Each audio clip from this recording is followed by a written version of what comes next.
Assalamualaikum warahmatullahi wabarakatuh. Selamat datang kembali peserta didik. Untuk video kali ini kita akan kembali membahas materi sejarah Indonesia di kelas 10. Nah, untuk materinya sendiri kita akan bahas tentang asal-usul nenek moyang bangsa Indonesia. Setelah kemarin kita bahas tentang manusia purba di Indonesia, kemudian seperti ada Meganthropus, Pithecanthropus, Homo sapiens, Homo erectus dan lain sebagainya, kita akan masuk ke tahap zaman praaksara kembali ya. Jadi masih zaman tahap praaksara. Nah, kalau kemarin kita sudah bahas manusia purba, ya manusia purba dengan segala ciri-cirinya, kita akan bahas tentang manusia praaksara. Nah, nanti ada perbedaan antara manusia praaksara dan manusia purba. Seperti yang sudah kita bahas kemarin sebelumnya, bahwa yang namanya manusia purba itu telah hidup di Nusantara ini setelah munculnya atau zamannya Pleistosen ya. Jadi setelah zaman mereka hidup di Nusantara ini, kemudian nanti kita akan muncul zaman baru ya, zaman di mana peralihan yang awalnya nenek moyang yang awalnya manusia purba yang hidupnya nomaden, kemudian nanti muncul manusia modern. Nah, manusia modern ini yang nantinya menjadi cikal bakal nenek moyang bangsa Indonesia. Jadi jangan salah kaprah kalau nenek moyang kita itu adalah manusia purba ya. Jadi seperti Meganthropus, Pithecanthropus itu bukan nenek moyang kita.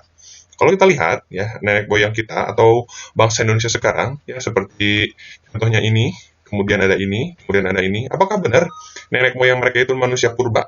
Nenek moyang itu adalah Pithecanthropus, Homo sapiens dan lain sebagainya. Ini kan orang-orang Indonesia asli ya, orang-orang Indonesia yang sudah tinggal lama. Nah, sebenarnya nenek moyang mereka itu siapa sih? Nenek moyang bangsa kita itu seperti apa? Apakah dengan teori evolusi Darwin bahwa nenek moyang kita dari kera, apakah bisa dibuktikan? Kita lihat seperti sekarang ya. Next. Nah, ini ada perbedaan tentang manusia purba dan manusia praaksara. Jadi kalian harus bedakan dulu mana manusia purba dan mana manusia praaksara. Purba dan aksara dan praaksara itu memiliki perbedaan. Ya, jangan samakan kalian manusia purba itu dan manusia praaksara itu adalah suatu persamaan. Ya, jadi singkatnya seperti ini. Manusia purba itu sudah pasti manusia praaksara. Tapi kalau manusia praaksara belum tentu manusia purba. Sekali lagi, manusia purba sama dengan manusia praaksara. Tapi kalau manusia praaksara, itu belum tentu manusia purba. Jadi kalau dilihat dari jenisnya, kalau manusia purba itu, ya jenis-jenis manusia purba itu, ya manusia yang kemarin kita bahas, ada Pithecanthropus, Meganthropus, kemudian ada Homo erectus, Homo sapiens, dan lain sebagainya.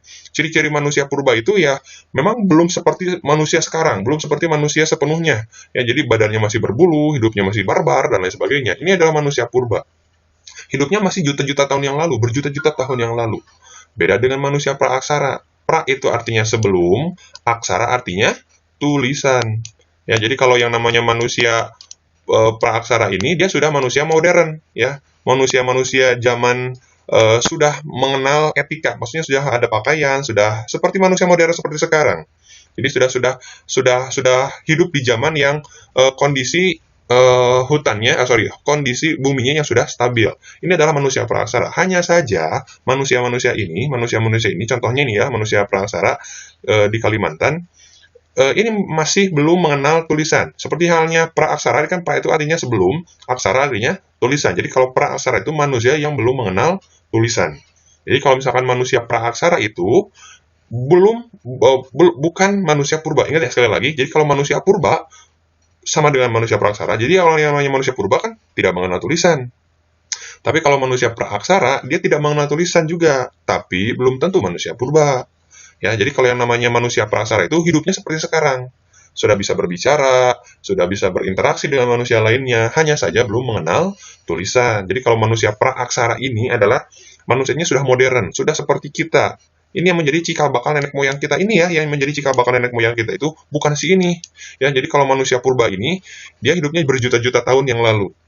Jadi kalau menurut teori Darwin itu kan ada teori evolusi ya. Jadi jangan kalian samakan juga kalau Darwin itu menjelaskan manusia purba itu, manusia sekarang itu berasal dari kera. Jadi kalau yang namanya Darwin pun itu masih terdapat missing link. Jadi ada perbedaan antara manusia purba dan manusia praaksara. Ini kan manusia purba itu kan hidupnya lebih awal. Sedangkan manusia praaksara itu kan hidupnya setelah manusia purba. Nah, di sini ketika zaman transisi dari purba ke aksara itu, ke praaksara itu, di sini ada hal yang terputus ya. Jadi seolah-olah ada jeda di sini. Dan sampai sekarang para ilmuwan itu masih belum menemukan setelah manusia purba ini, zaman manusia purba ini berakhir, itu apakah ada lanjutannya atau memang satu kesatuan, atau bisa jadi antara manusia purba dan manusia praaksara ini tidak ada hubungan sama sekali. Jadi setelah manusia purba ini lumpuh, setelah manusia purba ini hilang, setelah manusia purba ini punah, nanti muncul zaman baru. Jadi dijeda dalam satu periode. Ya, jadi sampai sekarang para ilmuwan pun masih menjadi pertanyaan, apakah manusia praaksara ini merupakan lanjutan dari manusia purba atau manusia praaksara ini sudah ada sejak zaman dahulu. Ya, jadi ini yang menjadi pertanyaan antara manusia purba dan manusia praaksara. Ya, jadi kalau misalkan nanti dijawab nenek moyang kita itu apakah Pithecanthropus atau Homo sapiens atau Meganthropus, jawabannya tidak sama sekali. Jadi kalian harus bedakan mana manusia purba dan mana manusia praaksara. Ingat ya, kalau manusia purba itu bukan nenek moyang kita. Ini tuh manusia yang sudah punah. Kemudian nanti muncul lagi manusia baru, yaitu manusia praaksara. Nah, kalau manusia purba kan jenis-jenisnya kan ada Meganthropus, Pithecanthropus, sama Homo sapiens. Sedangkan kalau manusia praaksara jenis-jenisnya apa aja? Nah, kita akan bahas di sini.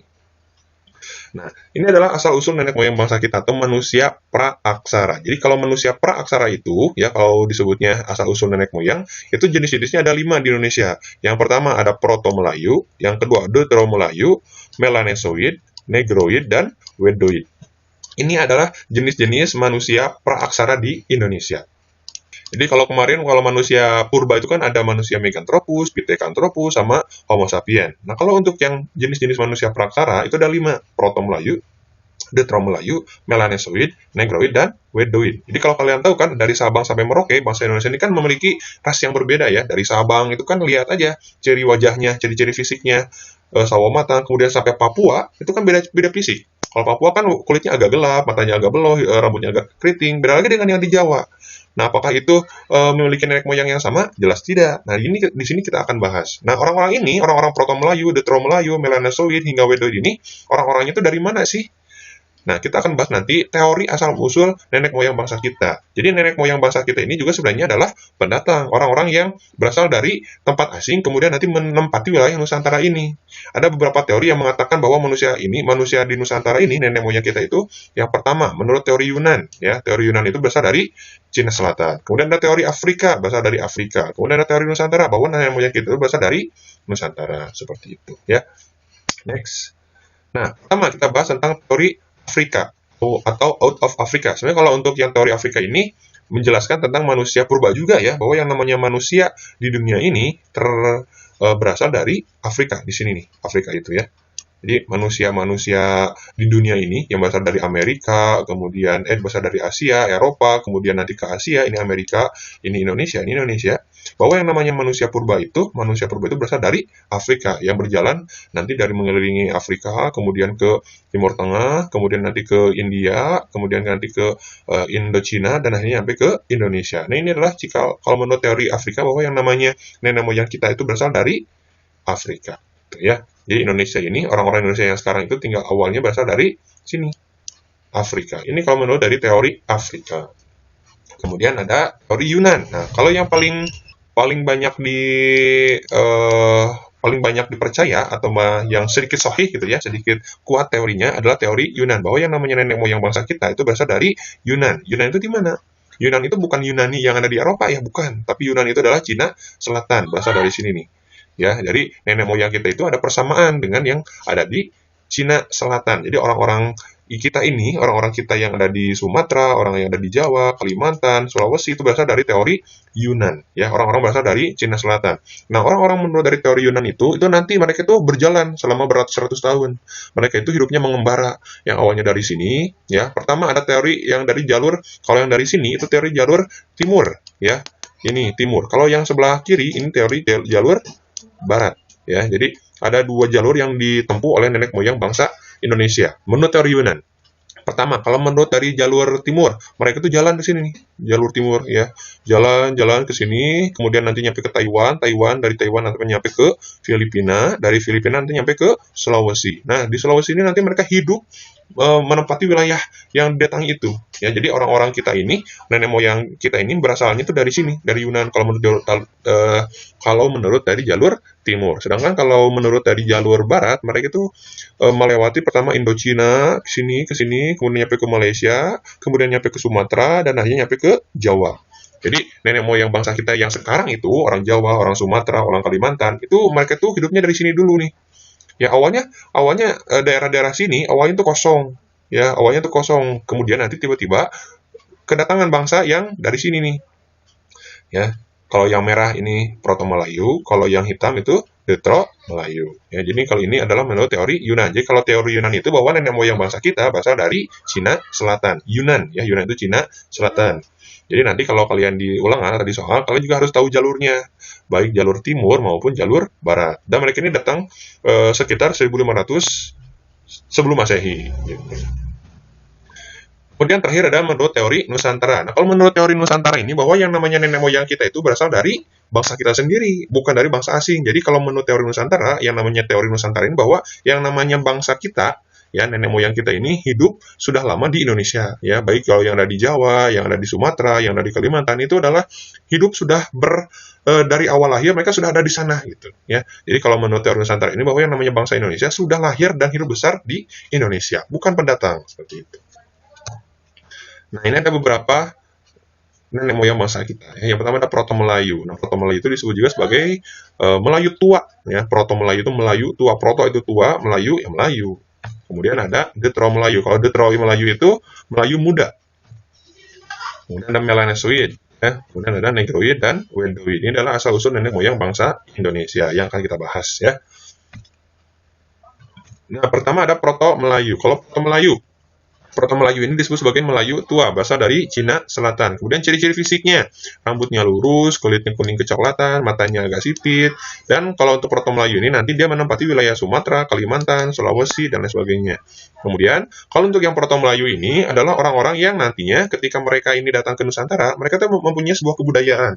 Sebuah kebudayaan yang nanti dibawa ke Nusantara. Nah, biasanya kebudayaannya itu berasal dari tanah liat. Nah, ini ada persamaan juga tanah liat. Contohnya, barang-barang yang berasal dari tanah liat. Ya, contohnya kalau kalian tahu ada kendi, ya kendi buat ngisi air. Nah, itu kan berasal dari tanah liat. Kemudian kalau kalian yang biasa lihat di film-film atau di laptop si Unyil, itu kan suka ada yang pembuatan kendi dari tanah liat. Nah, tanah liat itu kebudayaannya itu ada sama juga dengan yang di Cina Selatan. Ini memperlihatkan bahwa yang namanya nenek moyang kita berasal dari Cina Selatan. Ini menurut teori Proto Melayu.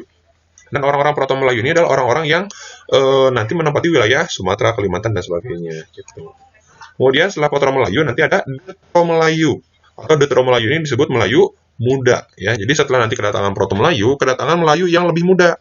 Muda bukan dalam artian umur ya, tapi Proto Melayu ini orang-orangnya mereka tuh datang duluan ke Nusantara. Jadi yang datang duluan itu si Proto Melayu gitu.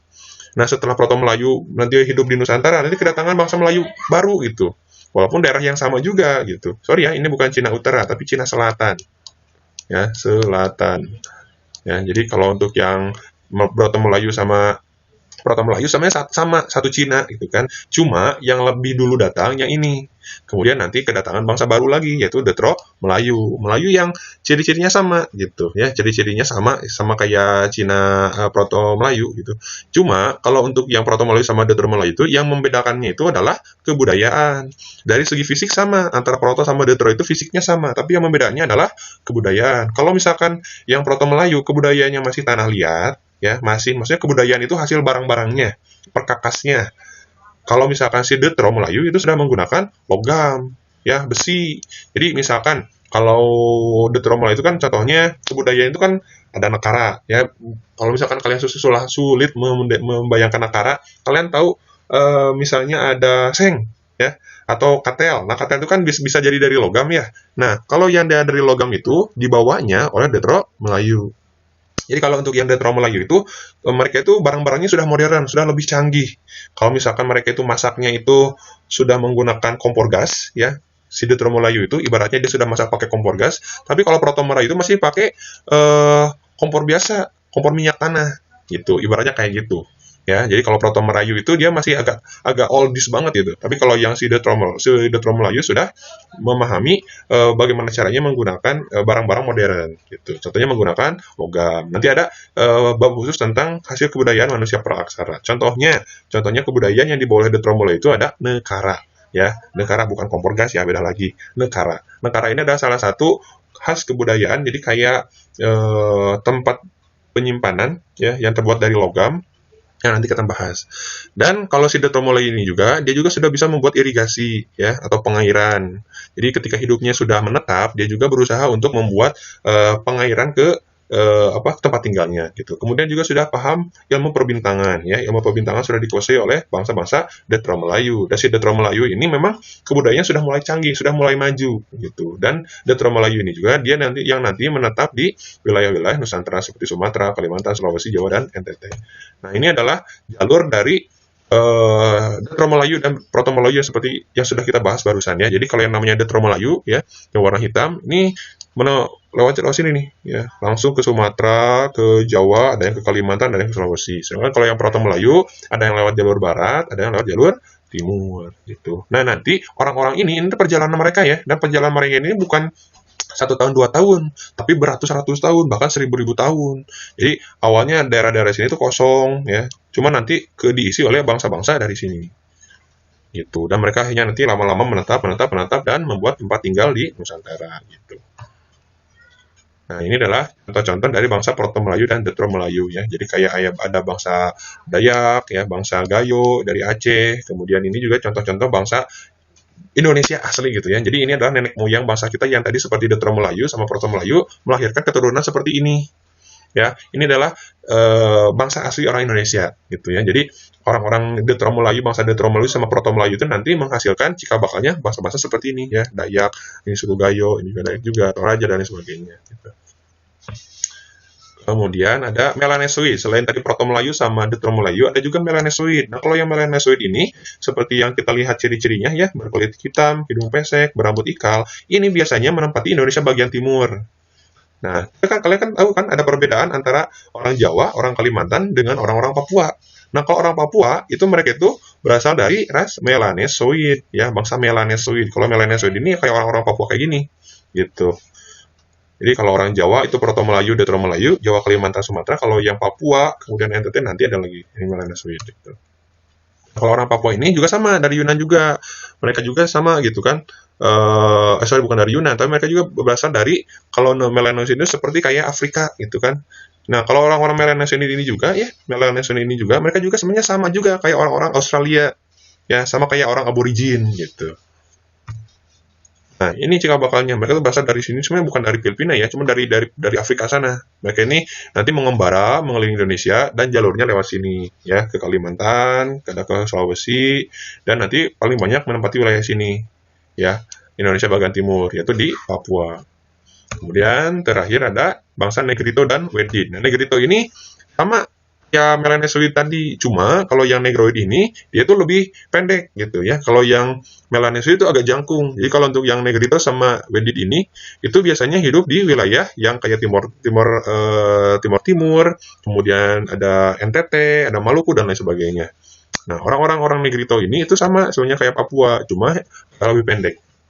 Ya, jadi persamaan seperti tadi ada teori Afrika juga ya. Jadi kalau yang namanya orang-orang Indonesia ini ada persamaan dengan yang ada di Afrika karena hidup mereka itu mengembara gitu kan. Ya, ini adalah teori dari ciri dari bangsa Negrito dan Wedil. Jadi nenek moyang kita seperti yang kita bahas barusan bahwa ingat ya, nenek moyang kita itu bukan manusia purba yang sudah dijelaskan sebelumnya. Jadi Meganthropus, Pithecanthropus, Homo sapiens itu bukan nenek moyang kita. Kalian jangan salah kaprah nanti ketika disoal nenek moyang kita adalah seorang manusia purba. Bukan. Tapi nenek moyang kita itu tadi ada 5 itu. Ada Proto Melayu, Detro Melayu, Melanesoid, Negrito, dan Wedoid gitu ya. Jadi kalian jangan salah kaprah bahwa yang namanya manusia purba itu adalah nenek moyang kita. Bukan.